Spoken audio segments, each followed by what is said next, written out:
22 Januarie. Die Heilige Gees is ons leidsman. Die kinders van God word deur hom gelei.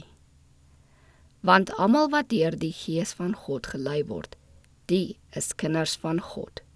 Romeine 8 vers 14.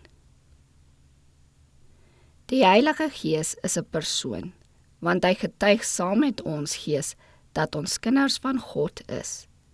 Wanneer hierdie getuienis gelewer word, bring dit sy eie bewys mee. Dan glo ons en het ons die sekerheid dat ons kinders van God is.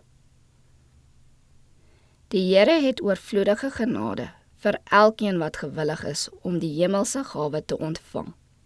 Die Heilige Gees sal die vermoëns wat God aan ons toevertrou het in die diens van Christus bring, en hy sal die menslike werktuig ooreenkomstig die goddelike patroon vorm en afwerk na mate hy die verandering vuriglik verlang.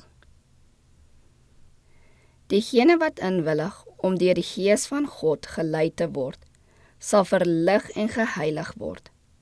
Hulle sal sowel die afskuwelikheid van sonde as die heilige sieraad kan onderskei.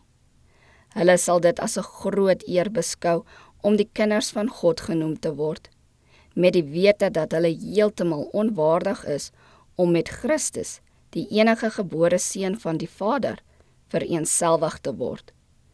Christus het ons natuur op hom geneem, sodat hy ons met hom kan vereenselwig.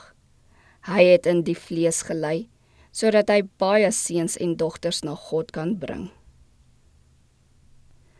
Dit is die Gees wat die helder strale van die son van geregtigheid in die verduisterde gemoedere laat instraal, waar die harte van mense in hulle laat brand met 'n nuwe besef van die ewige waarhede, wat die groot maatstaf van geregtigheid aan die verstand voorhou en van sonde oortuig, wat mense met geloof besiel in hom wat alleen van sonde kan red, wat werk om die karakter te verander deur die geneigtheid van die mens weg te trek van die tydelike en verganklike dinge en dit te vestig op die ewige erfenis.